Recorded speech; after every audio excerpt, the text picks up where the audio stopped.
What's up, Dan? Cade's having his most productive season we've seen from a tight end here in a long time. What has he done for himself?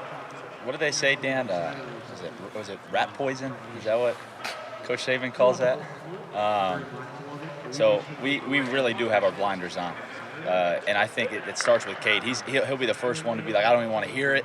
I don't even want. And he and I always tease each other about it because we hate the pats on the back. And someone's patting you on your back. Usually, you want to stay far away from those people. With that said, I don't want to get back to Cade, but I am super proud of how he's prepared. Right, Dan, you talk about up to this point in the season. I go back to the off season and to spring ball and summer and all the work he put in. I'm happy that it's showing up on Saturdays, that you get to see kind of the dedication he put into his craft.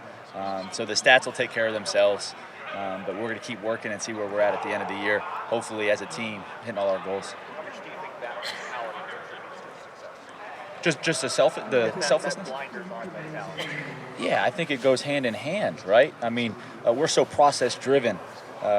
People like to talk about PFF grades and receptions and targets. We'll talk about hours working when everyone else is sleeping, cut-ups, when the opponent might be doing something else.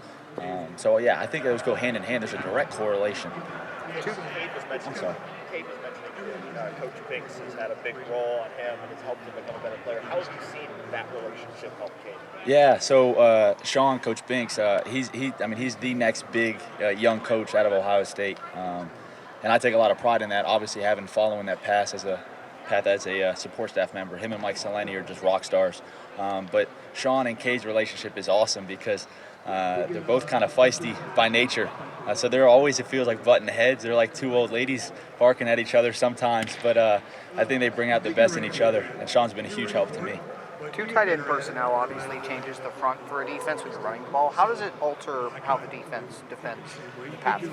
Yeah, I mean, that's a phenomenal question. Traditionally speaking, when teams trot out two tight ends, everyone in the stadium's thinking run, right? Everyone's thinking run. When you got two athletic guys like we have, we can play 10 personnel, meaning no tight ends on the field, those kind of traditional sets, throwing the ball with two tight ends. So now, as a defensive coordinator, I see, Stover and G. Scott come running out. It's like, do I defend that with an extra linebacker? If so, then you better be able to cover us. You put an extra safety in, you better buckle up your chin strap because we're going to block you. So that's kind of the two sides to 12 personnel there.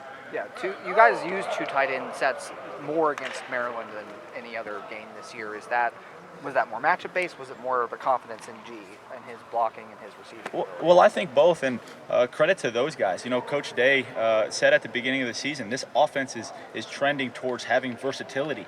To your point, I think we played, 60%, 12 personnel, not counting third downs and red zone, but based down a distance. And it's just credit to our guys. I'm looking to bring in the best tight ends in the country that are receivers and blockers and all-around guys. And hopefully with this offense, an NFL offense, you come here, you're going to be in the perfect position to contribute. Caden Curry playing on offense now a little bit. Is that part of your jurisdiction? Are you working with him to be that extra tackle, or is that more Justin right now? No, yeah. I mean, I think if you ask him, I think he would consider himself a tight end when he plays that fullback role. We were joking, we got to get him one of our tight end sweaters just for those packages. But Caden's phenomenal. I think it starts with, obviously defense, but turn on his clips at special teams, and you kind of see that motor and that versatility. Hey, Caden. What's up? When you go in down at the goal line, are you a tight end? Yeah. There you go. You just got your answer. Can he catch? Can he catch? Can you catch? That's to be determined. There you go. To be determined. What else you guys got? How's Joe coming? Yeah, Joe's doing well.